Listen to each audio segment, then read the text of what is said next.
A lot of this stuff is abstract symbolic, so we might need to take a little extra time going over this. Okay, this is Venn diagrams and probability. If we have P, the probability of A or B, it's A, probability of A, plus the probability of B, minus the probability of A and B. Okay? And if we have the probability of A and B, that's the probability of A times the probability of B. Okay, so we're going to look at a little bit of vocabulary here. I think we've talked about it before, but I want to make sure we have it down. What is an independent event? When it only happens once.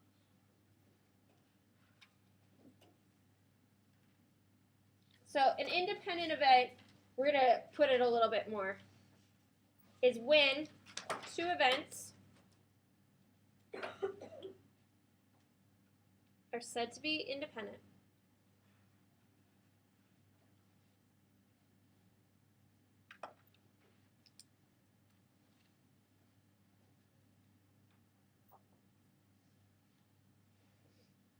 To each other, of each other.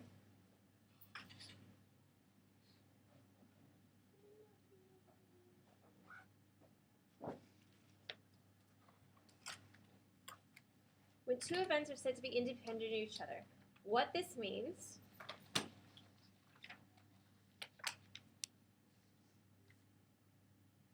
is that the probability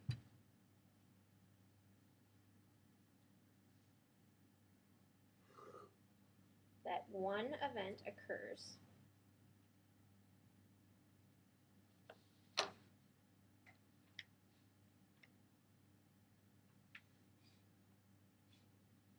in no way affects the probability of the other event occurring.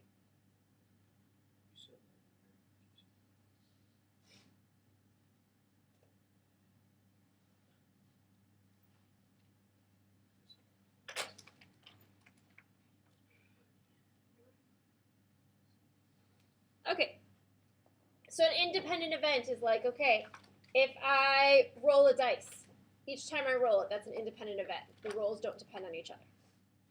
Okay? Dependent event.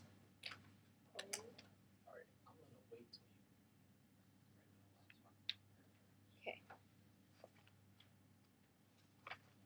Dependent event. Two events are dependent if the outcome or occurrence of the first affects the outcome of or the occurrence of the second, so that the probability changes.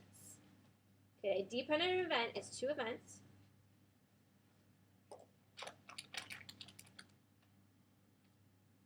Two events are dependent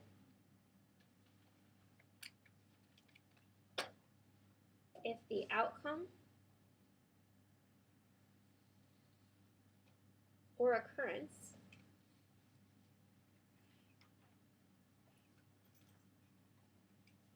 of the first affects the outcome or occurrence of the second.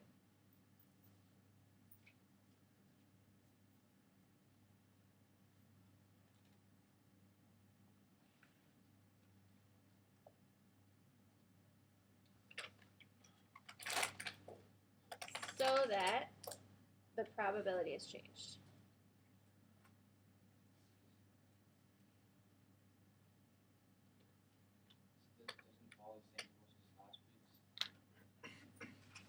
So it does. So a dependent event, how this works, is, for example, let's say I'm choosing, I have 5 green markers in my cup.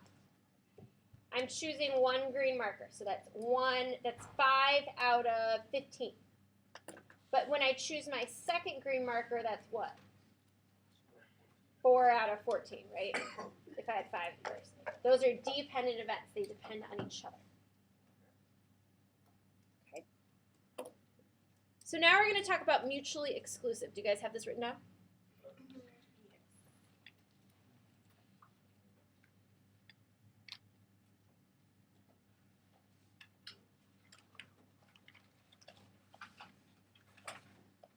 mutually exclusive. The definition of mutually exclusive events. Two or more events are said to be mutually exclusive if they cannot occur at the same time. In other words, events that have no outcomes in common are said to be mutually exclusive events or disjointed events. If two events, A and B, are mutually exclusive, then the probability of the occurrence of A or B is the sum of their individual probabilities.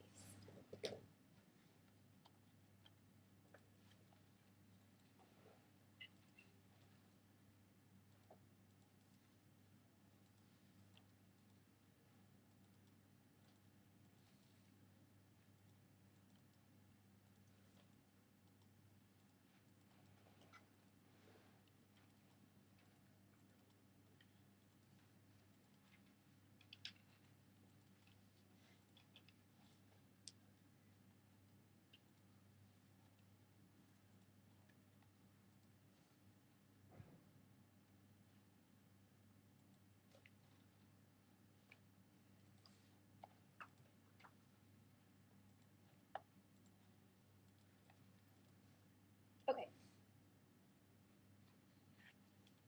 So let's try an example. Are you ready? No? Okay. What's a little That means, yeah, that means or. A or B.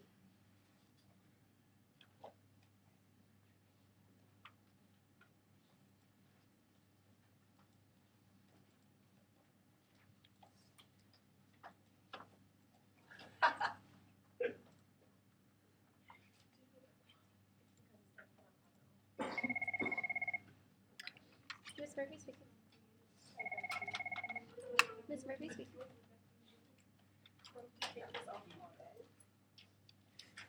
Sure. Yep. Bye. Hunter, they need to see you in the counseling office, so if you could write a pass, I'll see you. Okay, so let's try an example, guys.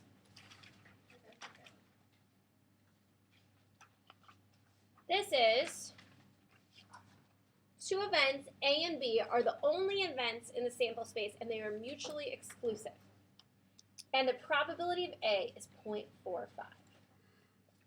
The probability of A is 0.45. So first I'm going to draw my sample space, correct? This is the probability of events occurring. Okay? There are only two events, and they are mutually exclusive. This means they should look like this. They do not intersect, correct? So what's the probability of A? 0.45. So what's the probability of B? Oh, 0.55, because they have to add together to be 1.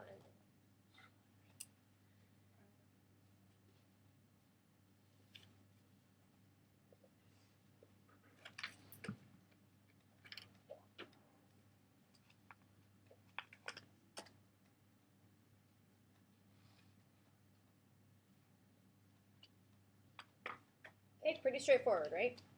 This is mutually exclusive. Mutually exclusive is really nice because they don't overlap at all. That's all I have to figure out for the whole thing. Remember, they do need to add together to be 1. Is this the hard part of the SAT? This part will be. All right, example 2. Yes? Your probability space always has to add up to 1 or 100% has to be finished. In this, they said there were only 2 events, okay? So there's no chance that an event did not occur. It would be on the outside. Okay? All right, ready for example 2? Okay, it's a little more complicated. 2 events, A and B, are independent. The probability of A is 0.25, and the probability of B is 0.55. Okay, so I'm going to start with just drawing it. Here's my sample space. This is my probability of an event happening. We have event A and event B. They're independent, but it does not say they're mutually exclusive, so they must overlap in some way. here's the issue. I know all of A, this whole circle, has to add up to 0.25. I know that all of B, this whole circle, has to add up to 0.55. What do I not know right now? The middle. The middle. How do I find that? Yes. You add up 0.25 and 0.55. You don't add, you multiply. Because the probability of A and B equals the probability of A times the probability of B. And I gave you these equations right in the front. Okay? So let's first find out where they overlap. Okay? So the probability of A is 0.25.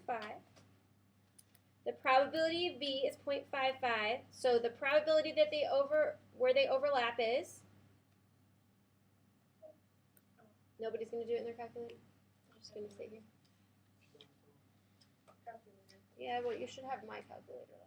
Well, it's fine. That may actually Okay, it is point. 0.087. Try again. 137. 137. You're right. So this right here is 0.1375. Now, how am I going to figure out what is not in A and B, but just in A? What do I do? It's not just 0.25. The whole thing has to be 0.25. So this whole circle. Oh, so then you do 0.25 minus. Yes. So to find the probability of A not included, I have to do 0.25 minus 0.1375.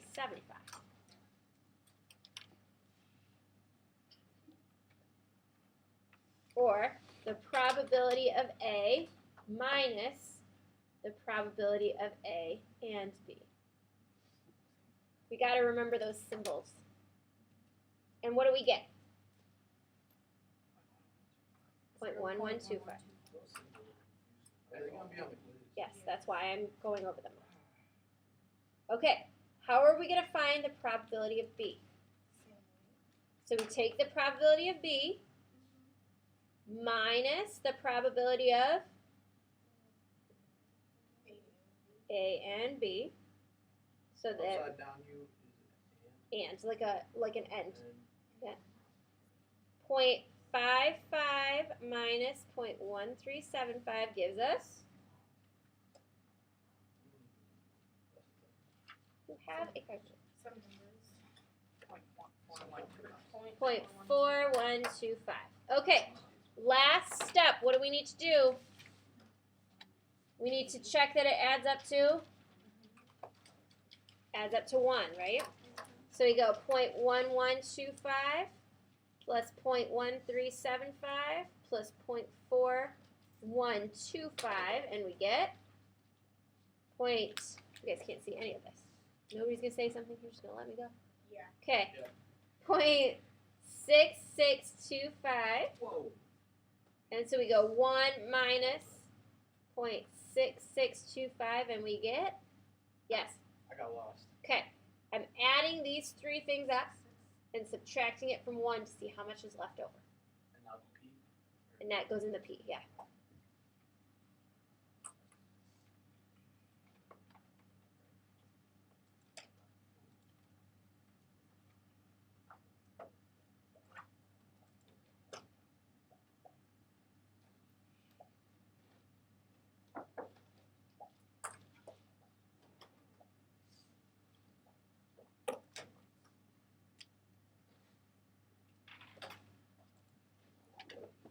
Okay, so how much is it?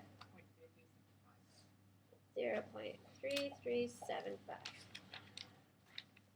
Questions about this before we move on?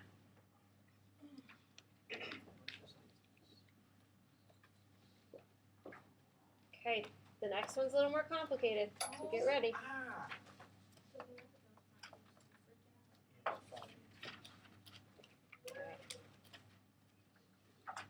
We ready to move on? I can always go back if somebody needed it. Okay, here we go with example 3. Two events are independent, A and B. With A being 0.49 and B, the probability of A or B is 0.7. So first I'm going to go back to that first page and write this down. The probability of A or B is equal to the probability of A plus the probability of B minus the probability of A and B. What?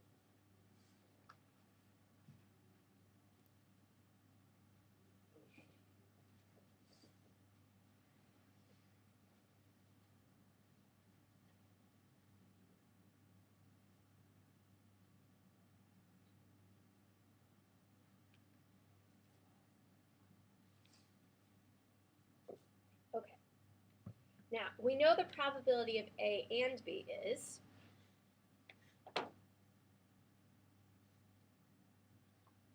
the probability of A times the probability of B. We're with me so far. These are just the equations I gave you at the beginning, correct? What is, where does this one go? If I were to replace some of these with numbers, what would I be replacing?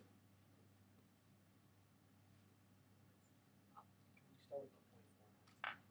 Yes? Where do I replace 0.49? Where does that go? So first, I think maybe we should combine both of these. So instead of the probability of A and B right here, I'm going to put the probability of A times the probability of B. We're okay with that? I'm literally taking this right here and plugging it in for here since they're equal to each other. Okay, so just substitution. Probability of A or B equals the probability of A plus the probability of B minus the probability of A times the probability of B. Okay? So, So 0.49 will go into the A. so wherever we see an A, I'm going to put a 0.49. Okay? What about the green? Where is that going to go? The 0.7. Equals the Right here. Okay, so I'm going to rewrite that, but I'm going to put the numbers in the spots where that is. So instead of probability of A or B, I'm going to put 0.70. Instead of probability of A, I'm going to put 0.49.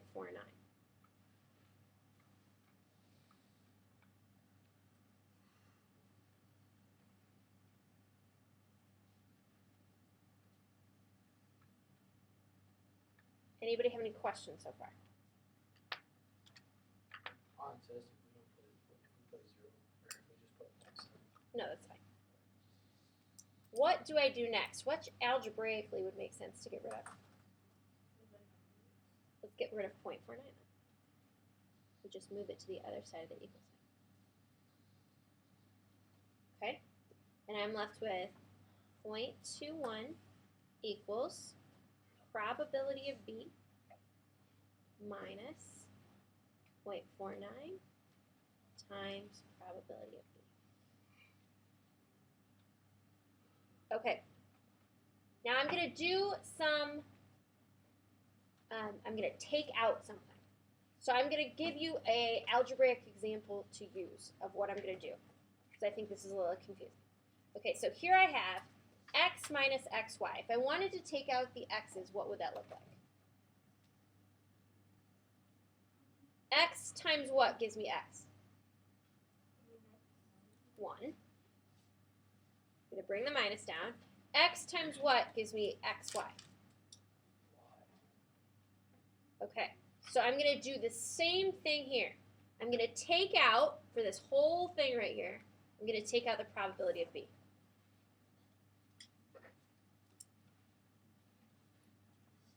And I'm going to leave, instead of probability of B right here, I'm going to put 1. Instead of 0.49 probability of B here, I'm going to put 0.49. Do we see how these are the same thing? You guys get where the 1 came from? Where the 0.49 came from? You're like factor. Yeah. Taking out the greatest common factor. Opposite of distribution, right? Everybody's good so far? Because it freaked out second hour completely. We're good? Okay. Now, 0.21 equals the probability of B. What's 1 minus 0.49? 0.51. Okay, now I have two things being multiplied together. What's the opposite of multiplication? Division. So I'm going to divide by 0.51. These cancel. And I get the probability of B equals 0.41.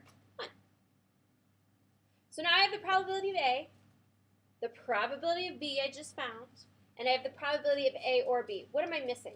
What am I going to need? A and B, right? So, what did you say? Well, we don't really need not yet. Okay, so we know the probability of A is 0.49. We need to find the probability of A and B. So what do? Multiply them. 0.49 times 0.41. Okay, so what's the probability that I get a pink and one of these? That's 1, 2, 3. So how many ways do I do it? I'm multiplying, right? So if I had an orange and a pink, how many different ways? That's why I'm multiplying. I can't just add them together. I get that. Okay. All right. So 0.49 times 0.41 is 0.20. We're going to just round it to that. Okay? So now I can finally make my Venn diagrams.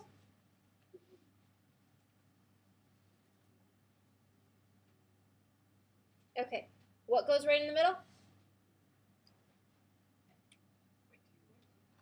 0.20.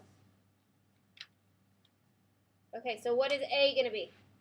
The whole of A, this whole thing of A, has to add up to 0.49. So I have 0.2 right here, so what's the leftover? 0.29. Okay, I have this whole thing of B, needs to add up to 0.41. I have 0.20, 0.21.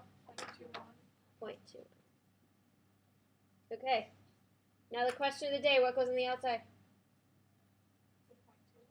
So we get 0.29 plus 0.20 plus 0.21, and then I have to subtract it from whatever that answer is, from 1.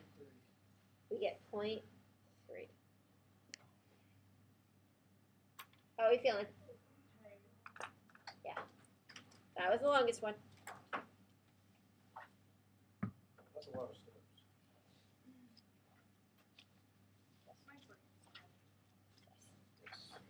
Okay. Ready for example 4? No. This is the last one. And then you can work on your homework. No. It's easier.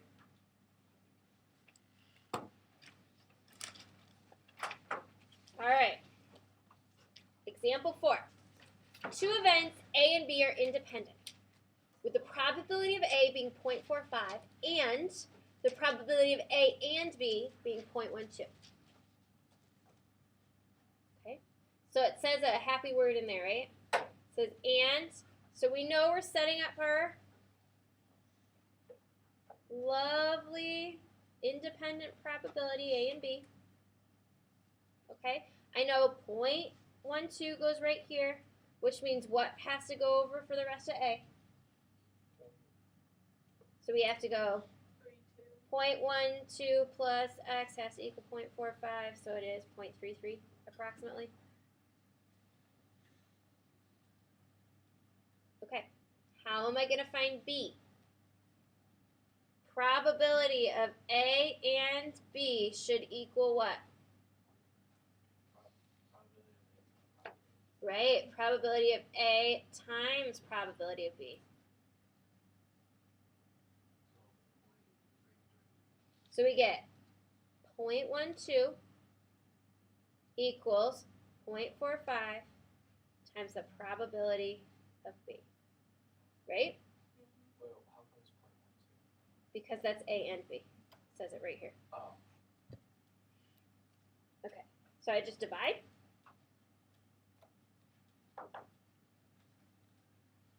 And the probability of B then has to be 0.27.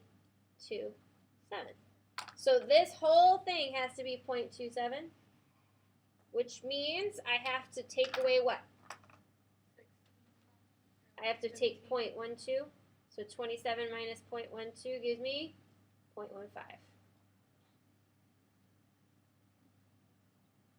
Okay, what's my last step? Add them up.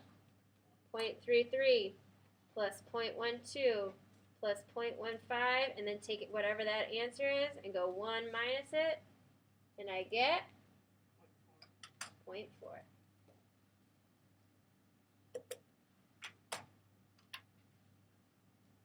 Questions, comments, concerns about these? Really hope you're paying attention.